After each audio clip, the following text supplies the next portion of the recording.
Good afternoon, everyone. Thank you all for coming. Appreciate you coming to see me and not Bob Ward speak. I know he's talking at the same time, so I'm guessing a few people might be going to see him speak. Welcome to select the correct Azure Data Solution for your application. So my name is Denny Cherry. I'm the president and principal consultant of Denny Cherry and Associates Consulting, based out of Southern California. So the things we're going to talk about today is SQL in a VM, SQL DB, SQL Server Managed Instance, Cosmos, and Synapse. And sorry to the AV guy in the back, he's going to hate me as he has to follow me around the stage constantly because I pace constantly. So a little bit about me real fast, and then we'll get on to the stuff you guys actually care about listening about. So like I said, I work for Denny Cherry and Associates Consulting. Conveniently, I'm the boss. I've written 8 or so books on SQL Server, including that big blue one there, Securing SQL Server. I've written dozens, if not hundreds, of articles for various magazines, including SQL Server Magazine, back when that was the thing, WinIT Pro, TechNet Magazine, MSDN Magazine, a bunch of other stuff as well. I've been a Microsoft MVP for 15 or 16 years now. I'm a Microsoft Certified Master in SQL Server, and I'm also a VMware vExpert. So needless to say, I've been doing this stuff for a while at this point.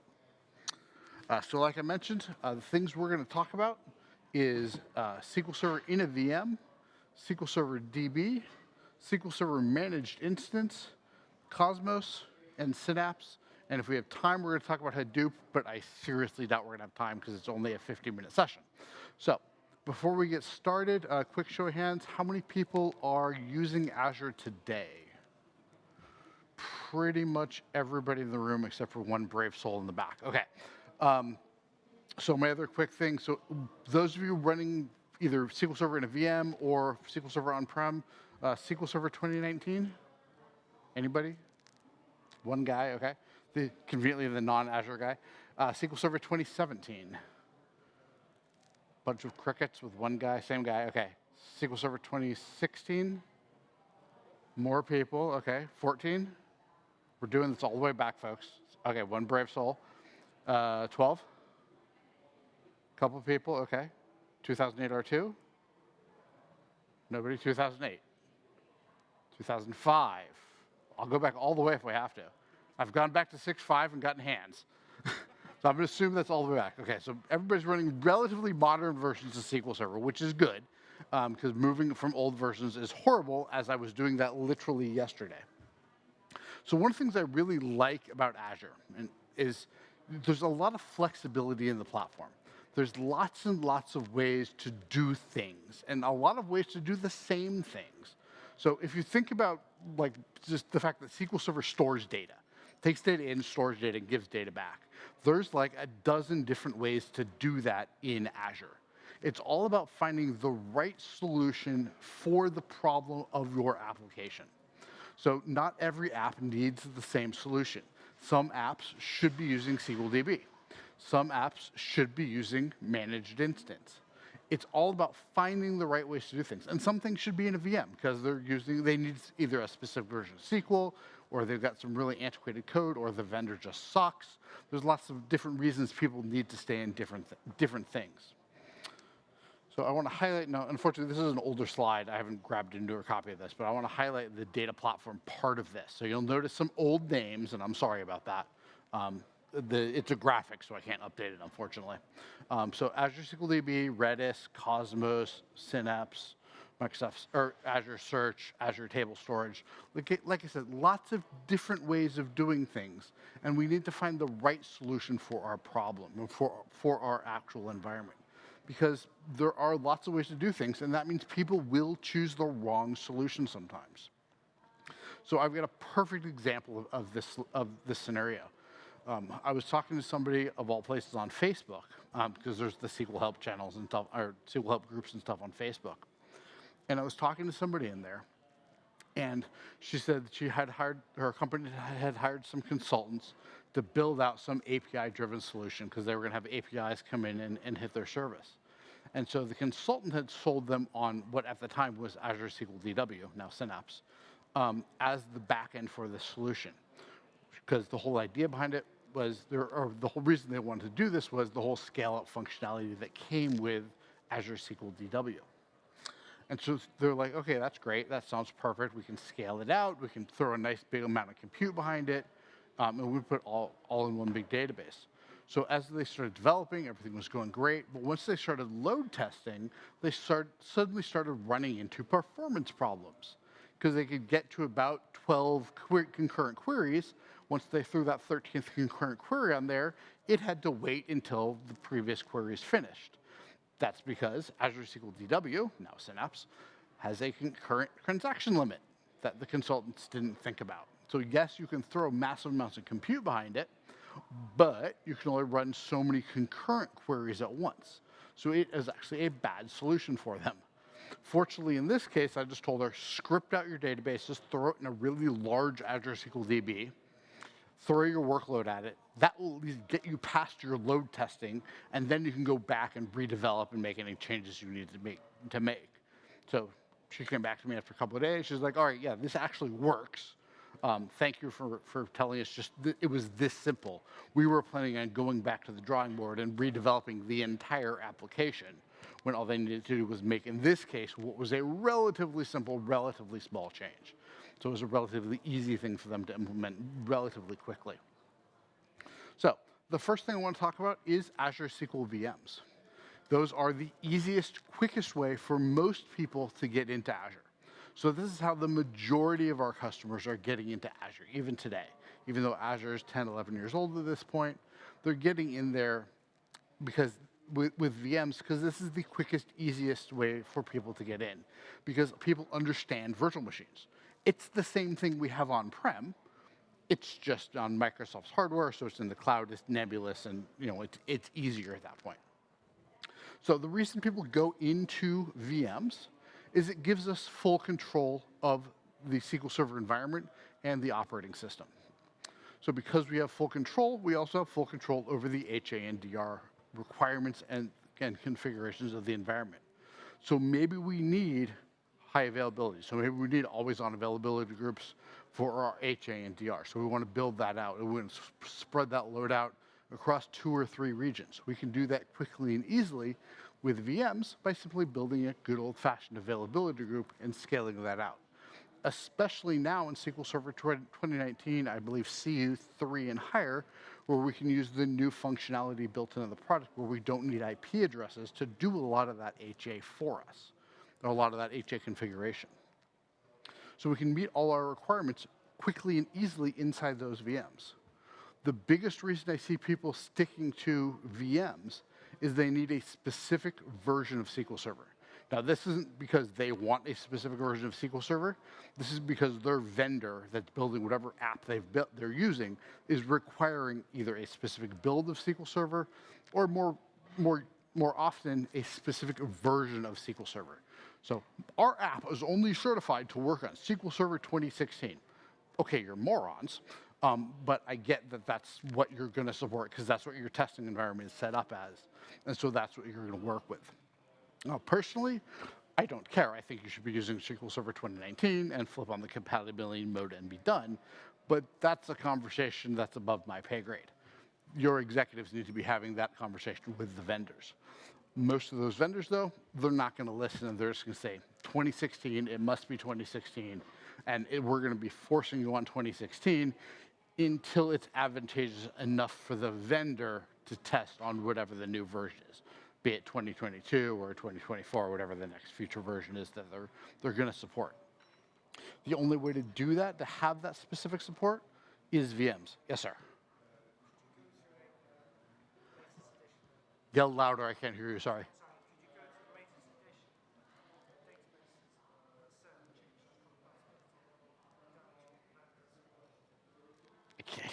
I can't hear you. It's super loud in here, sorry. Sorry. Could you not go to the latest version of SQL Server, but on the databases for the app, just reduce the compatibility level to what the vendor supports? So his question was, if you could you just deploy with the latest version of the binaries and go down to the compatibility level that the app requires? So the answer from the product group would be yes. because that's the way it's supposed to work, and that's in fact the way it does work. What the vendor's going to support, however, isn't always going to be that. Most of the time, especially with vendors that are cooperative and are talking with the product team, they will go, yeah, we will support whatever version we want. We use compat level 160. And that's what you need to be deployed on, and that's what we're tested with, and that's going to work fine. And that will work in 99.99% of cases. It's those annoying vendors that go, no, we want the binaries to be Windows 2016, or sorry, SQL 2016 Service Pack 1. That's what we're tested on, and that's what we're going to support because we don't actually understand how SQL Server works, and so that's what we want. They're not going to say the whole, like, we don't understand how SQL Server works part. But yeah, that's basically what it comes down to, is crappy vendors and their crappy support policies. That's why specific versions get dictated by those companies. So, like I said here, allows for a specific build of SQL Server to be used for as long as needed by the application. I unfortunately have lots of clients running really old versions of SQL Server in Azure VMs for this exact reason. Some of them are lazy and don't want to upgrade. Some of them are, we're using out-of-support software, and so this is the best we can do. I got one client in particular, they're running other software on top of their SQL Server that end of life 10, 15 years ago. And the SQL Server, or the software rather, doesn't understand the new concepts in SQL Server like availability herbs. So it doesn't know that it's not supposed to work with them, but it does. So they use it, and it works. So another upside you get is you can control when the OS and SQL Server are going to patch. You have a lot more control of this in the platform as a service world, so SQL DB, Azure SQL MI, than you used to. It used to just be kind of whatever Microsoft was going to patch things, they were going to patch things. You can now define maintenance windows for those services, but you have full control of that. So there's a lot of times where, especially if you're in a highly regulated environment, you can't release patches until you've tested them on dev for 3 to 4 weeks, and then they can roll the QA, then they can roll the production, so that you can avoid potential problems with patches at the operating system or at the SQL Server level. Obviously, the only way you can do that is if you're doing everything inside a virtual machine, because again, you get full control over things that you don't necessarily get in the PaaS world, the platform as a service world. So we get fine-grained control of the firewall rules. Firewall rule control is really good at the platform as a service level. It's better in Windows just because Windows is a more mature product. And so we get a lot more flexibility and control of how we're going to do things. There's a lot more parity here. I don't know if we're quite at parity yet between VMs and the platform as a service offerings, but we are getting closer. And once we have that parity there, this requirement is going to go away. So this is a really good one here. We allow for the storage size to be limited only by the size of the virtual machine. So in Azure, you can attach, I believe, half a petabyte or 3/4 of a petabyte of storage to a VM if you absolutely have to. And that storage can be whatever speed you're willing to pay for. Platform as a service world, that gets really hard really, really fast. Azure SQL Managed Instance, that's not an option. You just can't do that. Azure SQL Database, you have those options. If you're willing to go with Azure Hyperscale, there's obviously a cost associated with that storage because there's a whole hyperscale infrastructure that you need to be able to run behind that to make that work. So it's there, but it's going to change how things work at the SQL Server level. If you've got an absolutely massive database, dozens of terabytes, hundreds of terabytes, and you want to control it and manage it the way you always have, VM is going to be the way to do that, simply because the other offerings just aren't going to be an option for you. Because it is in a VM, we have control over how the storage is going to be configured. So we can play with the storage configuration underneath the data files, underneath the transaction logs, and we can move things around and change things out how we need to be. We can't do this in the platform as a service offering just by its nature. We can't do it. We've done this for some of our clients. For example, we've got one client They've got a very large database. It's, I think, 15, 20 terabytes. It's got a half terabyte transaction log or something like that. And we ended up having to put the transaction log on Ultradisk because we needed the writes to be extremely fast, because it's a data warehouse. But when they do writes, they do a lot of writes. They're in the real estate business, and so they literally get an update every day of every single home sale in America. So they get a decent amount of data coming through that system. And so because of that, they need to be able to accept those transactions extremely fast for those updates. So by putting the transaction log on Ultradisk, we were able to speed their process up and reduce the amount of time it took to actually do their processing that needs to happen every day. So in a virtual machine, our best use case, or our most typical use case, is going to be for a relational workload. That's what SQL Server is really, really good at. So either OLTP workloads or data warehousing workloads, we can throw kind of anything on it, because again, it's just SQL Server. So we can do whatever SQL Server is really good at, whatever SQL Server needs to do. Our databases can be figured across multiple disk volumes, so we can really maximize throughput that way. There's lots of ways to do this. We can get a lot more I/O out of the Azure environment than it says we can. We're basically limited by the amount of I/O that your virtual machine can support. So in case you were not aware, each virtual machine size has a specific amount of I/O that it can do. Doesn't matter what sort of hard drives you attach, doesn't matter how many hard drives you attach. The VM can only do X amount of I/O. So if the VM can do 20,000 I/O, and you attach 40,000 I/O worth of storage capacity to the machine, you're going to be limited by the VM and only be able to do that 20,000 IOPS. So keep that in mind when you're sizing things. You're very limited there. That limit can go higher than you'll see in the platform as a service world. So you will be limited more on Azure SQL DB or Azure SQL MI than you'll be in the VM world, just because the VMs can get so ridiculously large sometimes. So this is the crux of it here. Everything you expect SQL Server to do, it's just going to do, because it's just SQL Server. We can do monolithic databases that are extremely large, and it's fairly easy, because again, it's just SQL Server. On the Azure expense side of things, there's these things called reserved instances. This is basically where we tell Microsoft, hey, I'm going to use this feature for either 12 or 36 months, and Microsoft is going to charge me less because of that.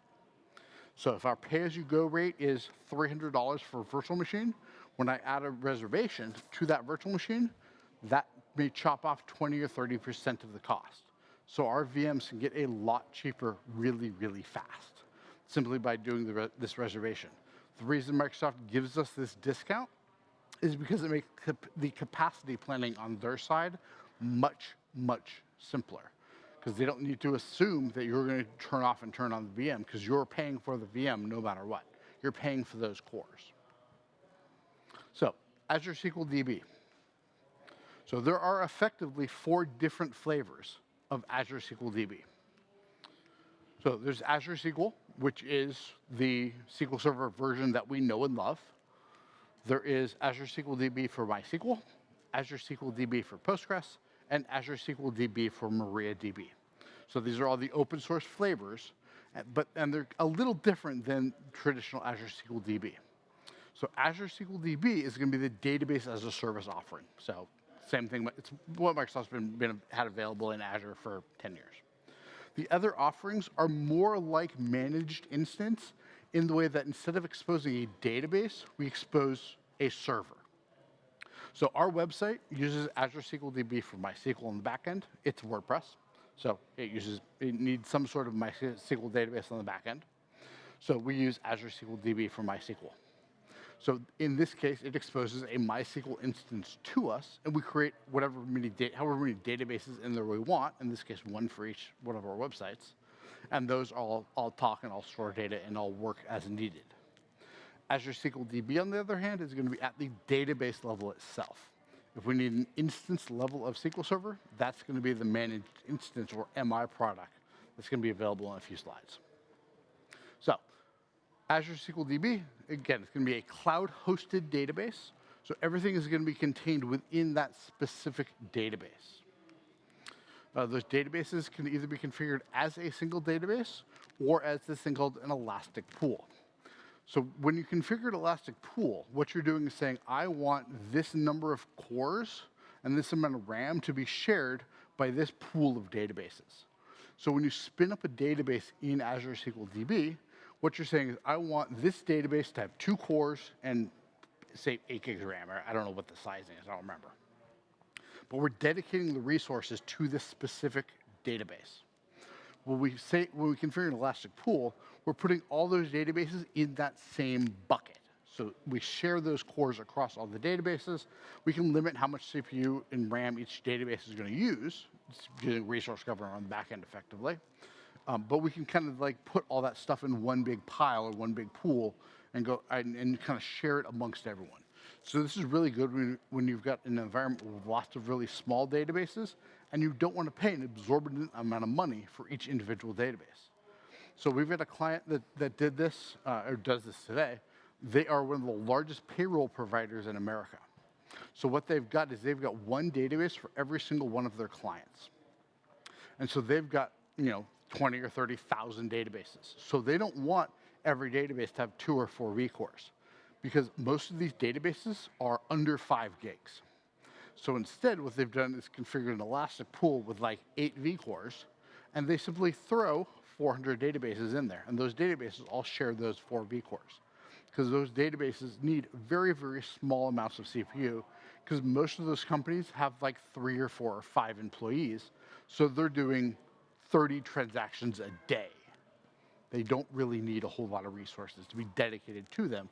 So this way they can share resources and the company doesn't go broke paying for SQL DB. So applications can be migrated from on-prem to Azure SQL DB, but the most successful migration you're going to see is going to involve an application redesign. And this is because the way we think about SQL DB needs to be different from the way we think about on-prem SQL. On-prem SQL, monolithic database, go for it. I need a 3 terabyte OLTP database for all my customers. Have at it, have fun. That is typically not going to work in Azure SQL DB because that's not the best use of the cloud. The best use of cloud resources is lots of really small widgets. So what we would want to do is take that big monolithic database and split it up into a bunch of really small databases.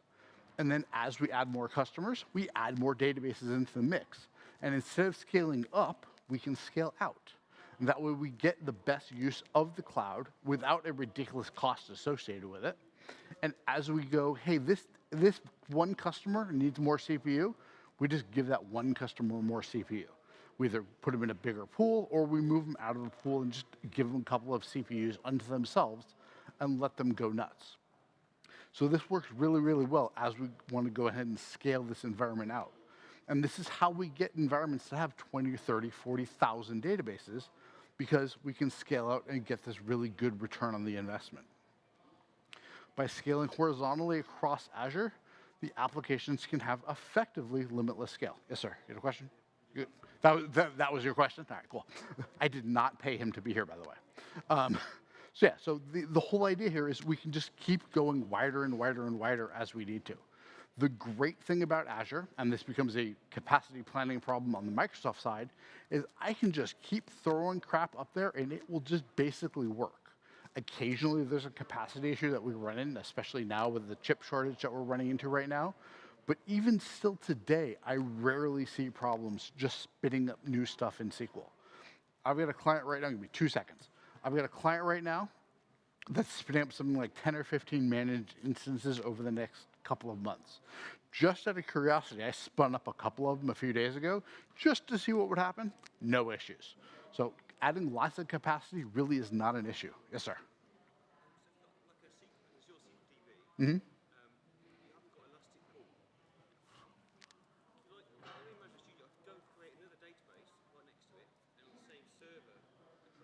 Mm-hmm. So the question is, if I've got an Azure SQL DB database and I'm in Object Explorer and it's connected to a server name, just like normal. And I go right-click New Database. Where does it go? So by default, where it's going to go is it's going to create a new database with a new set of resources. So it's unless you've got an elastic pool, it's not going to put it in one. So if you've got 2 databases out there today, say each one's 2 vCPU, and you could have created a new database, it's going to ask you on the screen how many cores or what size it's supposed to be, what DTU or how many cores you're supposed to get. So whatever you set there, that's going to spin it up. So it's going to charge accordingly because you're assigning more vCores to that database. Yeah, they will all have the same server address. So the server addresses in Azure that you see, in Object Explorer and Management Studio or in ADS, they're different from the normal server address we've seen before. So up until now, those have been an actual box. Now those are just a virtual server name, and the databases sit underneath that, under that virtual server address. So it's just that naming structure is just for some internal routing that gets handled within the Microsoft environment. So it's not actually where those are. So if and close your ears for a second here. There's a Microsoft guy in the background. So when you spin up a new database that's running outside of an elastic pool, effectively what you're doing is spinning up a new VM that's got however many vCores you've assigned to that database, and it's putting that database in that VM. You spin up a third VM or third database, it's going to create another VM on the back end. All the routing is handled internally based on the fact that it's the same server name. The actual databases, if you go to master and query like sys.databases, you'll notice your database names are not going to be listed there. They're actually going to be like these weird-ass GUIDs that are going to be listed there. That's because the databases actually have these weird-ass names. But what you see in Management Studio is it translates that back to what your actual name is that you care about. So Microsoft's doing a little bit of magic on the back end. You can listen to the session again. So, like I've talked about, single databases are scaled independently of the other databases. So this is the great thing about Azure, is we've got 3 or 4 databases, for an example. And hey, this database is having performance problems. I need more cores for this particular database. Okay, slide to the right. I like to call it the Tinder of Azure. Just swipe right and spend more money, and your problems will go away. So just keep swiping right and get a bigger database, and all your problems will go away until eventually you need to have me come in and actually fix some stuff. Yes, sir. So is that within the elastic pool or outside the elastic pool? So his question was, is this inside the elastic pool or outside the elastic pool? And the answer is yes. So you can scale the elastic pool dynamically, or you can scale an individual database. So if within the elastic pool, you can assign more vCPUs to a given database? His follow-up was, in the elastic pool, can you assign more vCPU to a specific database? So you can't say this database has more, but you can say this database is limited up to a higher amount. So say I've got an elastic pool with 8 vCPUs. I can say, hey, each database in this pool can use up to 2 vCPUs worth of CPU. And then if you've got one guy that is misbehaving, you say, hey, this one can go to 4, for example. So you've got some options and some functionality there. So elastic pools, like I said, are kind of a group of databases that share resources. So in my personal opinion, Azure should have released elastic pools first and then individual databases later, because it makes more sense to me as a DBA to be able to put everything in elastic pools. Unfortunately, the Microsoft management team doesn't listen to me very often, and they don't do what I want. So we were stuck with the other option.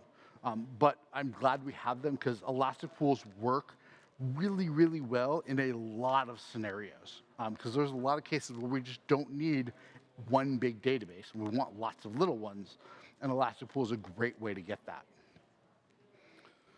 So SQL DBs are available in a couple of different ways of buying resources. There's this old model called DTU, or Database Transaction Unit, which is a mathematical formula that 3 people on the planet understood, and it's been deprecated. And now we have vCores, which are literally just CPUs. So very easy to understand. vCore is going to be available in 2 models, either Gen 4 or Gen 5. So I love Gen 4 because it's physical cores. I also love Gen 5 because I can throw a lot more resources at a machine than I could before. We also have the FSv2 and the M series cores as well. So you'll notice that these bottom two, those are just kind of tied to virtual machine sizing if you look at the sizes of VMs that are available in Azure. So it's the same kinds of cores that are associated, and they basically just let us have dedicated resources to SQLDB of a specific CPU type that we didn't have before. So I got a couple slides I want to burn through here that don't have anything too interesting on them. So with Gen 4 databases, like I said, these are physical CPU cores, not hyper-threaded. And these are going to be limited to 24 cores per database or elastic pool. So you can throw a decent number of resources at these boxes. These Gen 5 ones, on the other hand, you can throw 80 CPUs on a database and 400 gigs of RAM. So you can throw a decent-sized database up there in the cloud and give it a ton of core and ton of CPU to do what it needs to do. So these are going to be based on a variety of different kinds of CPUs. You don't get control over what kind of CPU you get. You create your database, and you just get a CPU associated with it. You don't really know what's going to happen on the back end or what is happening on the back end. All you know and all you really care about is that it works. So we have this thing called hyperscale that's available in Azure SQLDB. So what hyperscale lets us do is have effectively an unlimited amount of storage on an Azure SQLDB database. So normal Azure SQLDB databases are limited to a couple of terabytes per database. That's fine. Hyperscale lets us go past that. The marketing material at Microsoft will say 100 terabytes per database. That's not a limit. That's simply where they stopped testing. It can go past that. I've talked to the PMs that were in charge of this product, and they have told me there is effectively no technical reason why you couldn't go petabytes per database. They wouldn't recommend it because there's probably better design solutions, but you could throw petabytes of data into a single database at that point. So this is going to be available, obviously, in all regions of Azure. It's available across the entire board. Again, the only limitation right now that you're going to see is going to be the chip shortage, because that may slow things down. We do have this thing in Azure called serverless. This is great for dev and test, anything kind of not online 24/7. So if you haven't heard of serverless before, and pardon the horrible name, we're stuck with it, what serverless lets us do is effectively pause the database and close it. So I like to consider it kind of like auto close for Azure SQLDB. So when a database says pause and serverless kicks in and the database stops, we no longer pay for the compute. We pay for the storage because it's still sitting there on the hard drive, but we don't pay to actually run the CPUs for that database. When somebody connects to the database and issues a transaction against it, there's going to be a little bit of lag while that transaction runs because the database has to start. But it'll spin up, it'll do its thing, it'll wait for the user to no longer be connected, and then it'll shut down. I love this for dev and test, and like all my demo databases are serverless databases because they can have 4 CPUs for the 2 hours a month I need them, and then they pause and they shut down. The catch, and one of my clients discovered this the hard way, is that if you leave Object Explorer open in Management Studio, you are connected to the database. This means serverless is not going to kick in and it's not going to auto pause. This ran them up a several $1,000 bill one month because some developer left something open. And they kept coming back to me going, well, what's keeping it open? I'm like, somebody's got Management Studio open somewhere. Like, we can connect to the database, run SP who was active, and we can see who's connected to it, and then go beat them like a naughty puppy, and then we can solve our problem. And we did that, and then suddenly the bill went down. So it's a very simple problem to solve. It just requires figuring out who's actually connected and who's keeping that connection open. So I'm going to skip a couple of slides here because they are less than interesting. So managed instance. So MI is effectively an instance in the cloud. So Azure SQL Database, database in the cloud. MI, instance in the cloud. Lets us have all the same functionality that we got before without managing the server. So I was talking to a client who's actually here today as one of the speakers. And they've got a DBA who's a traditional DBA. She manages database servers. She doesn't deal with the operating systems at all. So they're moving towards MI. I'm like, okay, so this should actually be, and she's scared of MI because it's new, it's Azure-y, it's scary. So I'm going to talk to her next week and go, okay, so think about it, instead of thinking about it as this big, scary Azure thing, just take what you've been doing, and the server name just changes, and you can't RDP to the box. That's effectively what it is. Like, there's a couple other caveats to go along with it, but that's basically what it is. That you create databases, you create logins, you create jobs. It's got SQL mail, it's got DTC, it's got linked servers. You can do all that good stuff. So it's basically a little different, but not much. So one of the big advantages, or a couple of big advantages here, that you get with managed instance that you don't get with Azure SQL DB. With Azure SQL DB, if you've got two databases and you need to do a cross-database query, that ain't happening, because it's not going to be an option for you in Azure SQL DB. So remember earlier we talked about the fact that the database names aren't actually the database names. That's going to be part of the problem. So also, they're on separate servers. They're on physical separate servers, so we can't cross-database query them. With MI, we can. We can do those cross-database queries between those databases very easily, just like we did on-prem.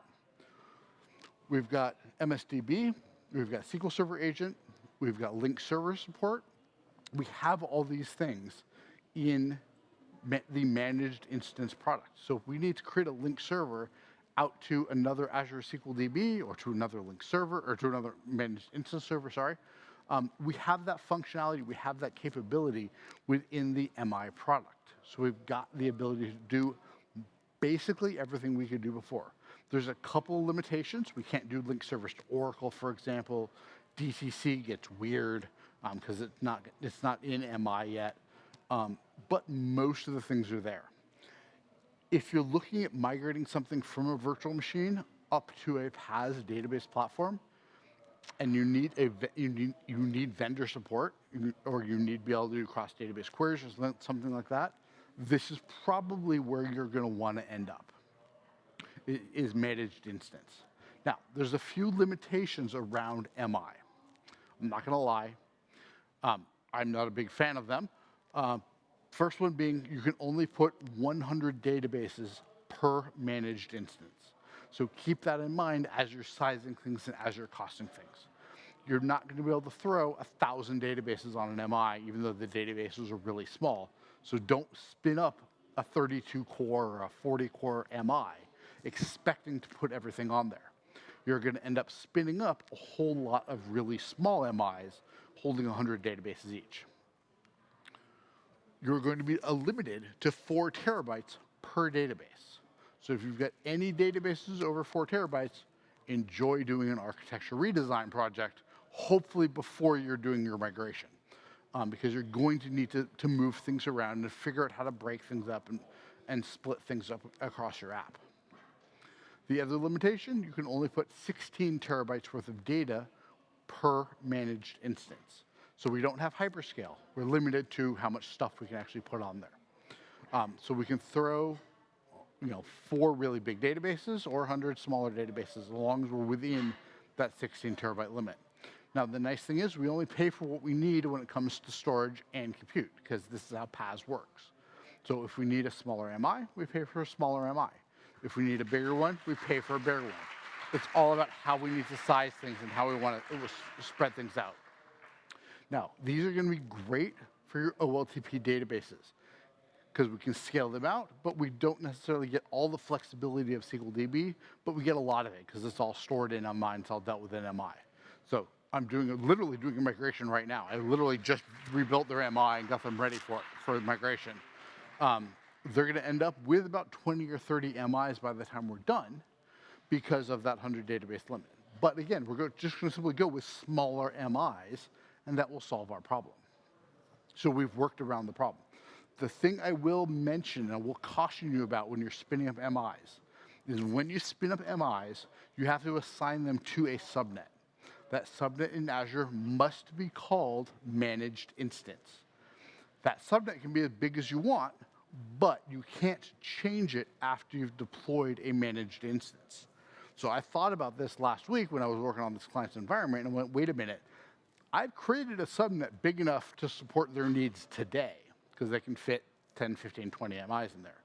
But as they go acquiring more companies and moving those companies into additional MIs, they don't have enough space.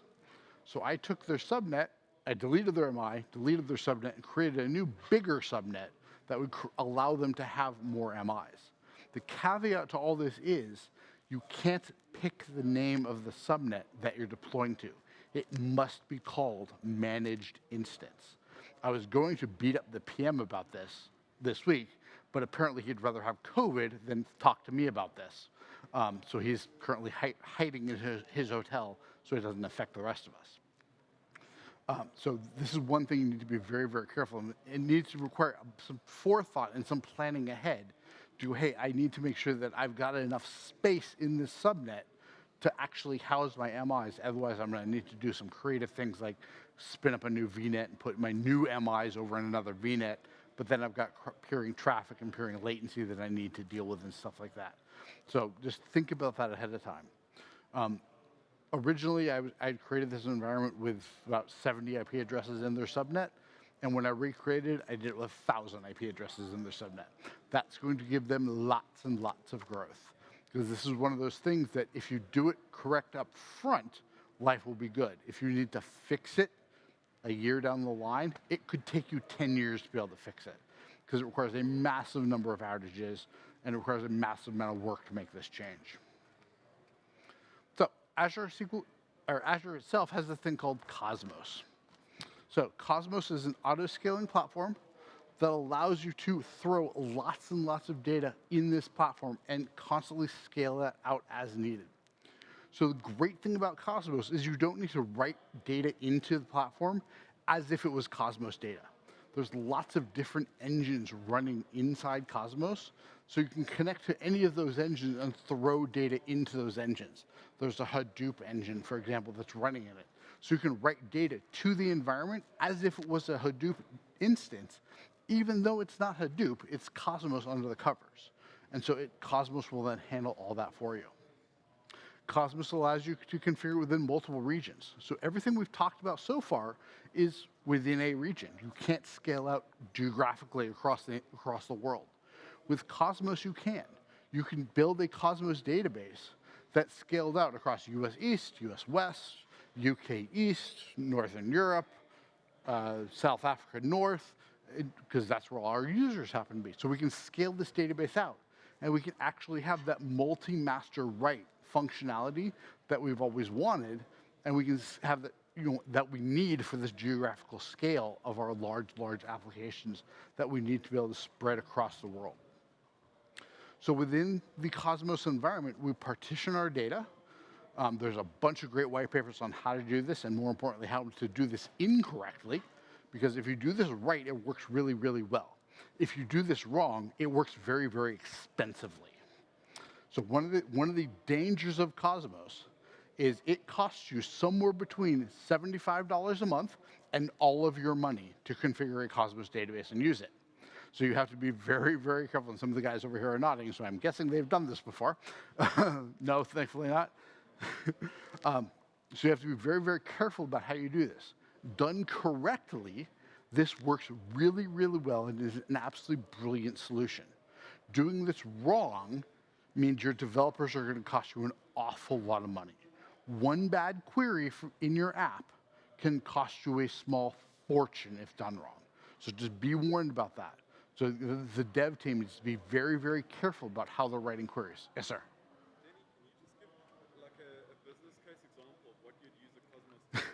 Can I give a business use case about what I'd use a Cosmos database for? So great places to use Cosmos are going to be logging applications where you're just throwing data into it and occasionally pulling the data out. or anything like that. That's kind of the best use case. So there's like 3 or 4 use cases on Microsoft.com that are really, really good use cases for the app, and they are. Those are the really great places to use Cosmos. Funny story. I was in an environment, or I was working with a client that we've been working with for years out in California, and we were at the Microsoft MTC doing a training demo with them, and we were talking. There was a sales guy there from Microsoft, and he was clearly being incentivized on Cosmos that month because every third word out of his mouth was Cosmos. And we're like, well, that's not the solution for this. They're a large data warehouse. It's a real estate company. So they're a large data warehouse. They run really, really big queries against their platform. And this guy made the mistake, and we had all introduced ourselves. It was myself and Joey Diatoni, who's another speaker here this week, in the room. We're both Microsoft MVPs. We know the product team really well. We were very upfront with the sales bag about this. And he came back, he was saying how great it would be to move this thing as a Cosmos because SQL Server can't scale, at which point I went, okay, cool, I need to talk to your boss. So I might have sent an email off to the architect for SQL Server, Connor, and said, hey, this dude just said this.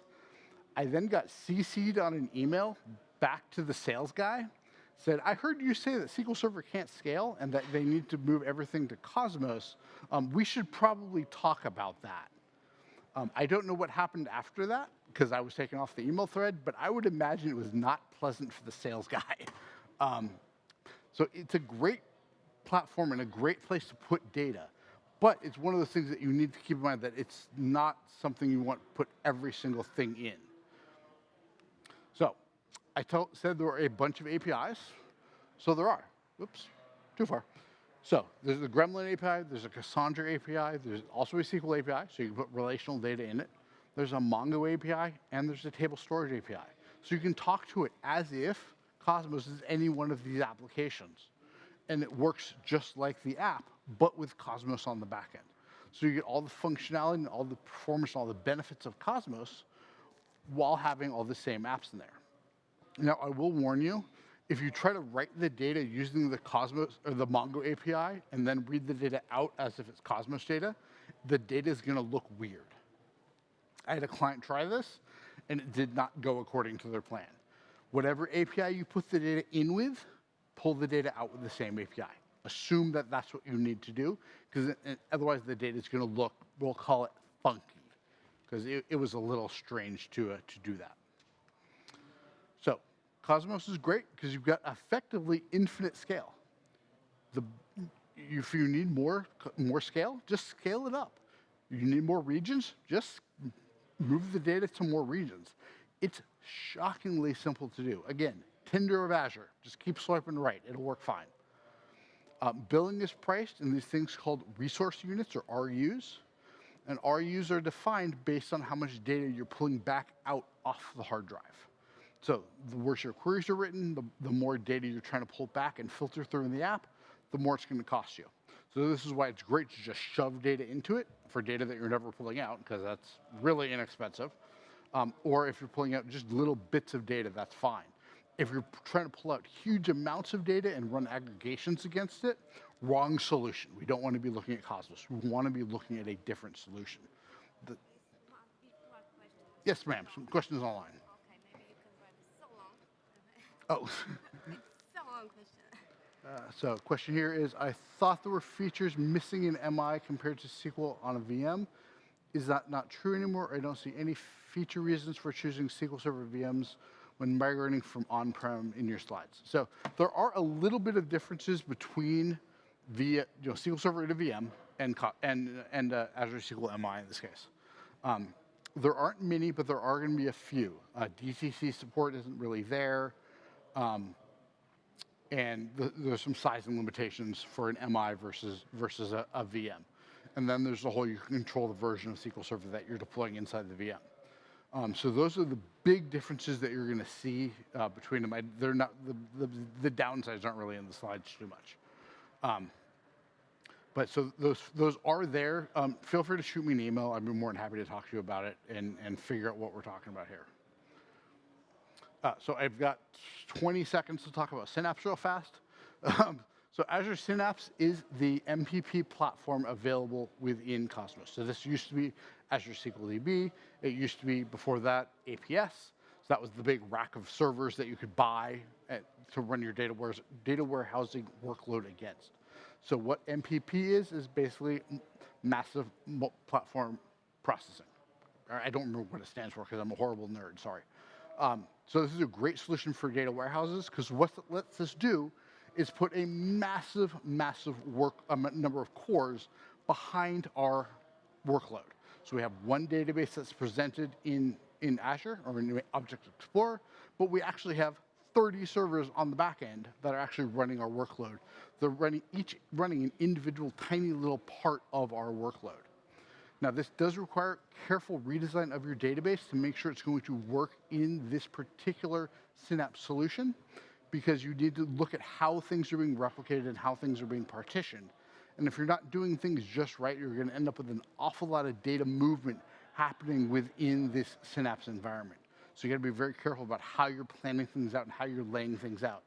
Done correctly, this will work really, really well. Now, what I will say is the minimum size to get into a Synapse environment is going to be somewhere around 2 to 3 terabytes. Any smaller than that, and it doesn't make a whole lot of sense. You can do all that in SQL DB, and you can do it without all the problems that you have with a Synapse environment. So be very careful when you're going into Synapse, but it is a great place to go for those workloads that it does make a lot of sense. Unfortunately, I don't have any more time to talk. The gentleman in the back are going to yell at me if I keep blathering on. Please submit your surveys for both this session and all the sessions that you see today or over the weekend. I guess today, because today's the last day. This lets the event organizers know what they should bring back more of, what they should have less of, what speakers you liked and what you didn't like.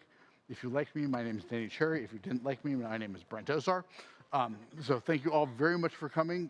Here's some contact info. I'll throw the QR code back up on the slide in a second here. If you need me, feel free to email me, denny@dcac.com, or info@dcac.com will go to me and our salesperson. You can hit up our website, our LinkedIn URL, or our Twitter handle. Thank you all very much for coming. Please enjoy the rest of your Saturday here. I will be conveniently downtown London shortly, enjoying some champagne that is well deserved, because it's a very long flight home that I'm taking tomorrow. Thank you all very much for coming. Have a great rest of your day.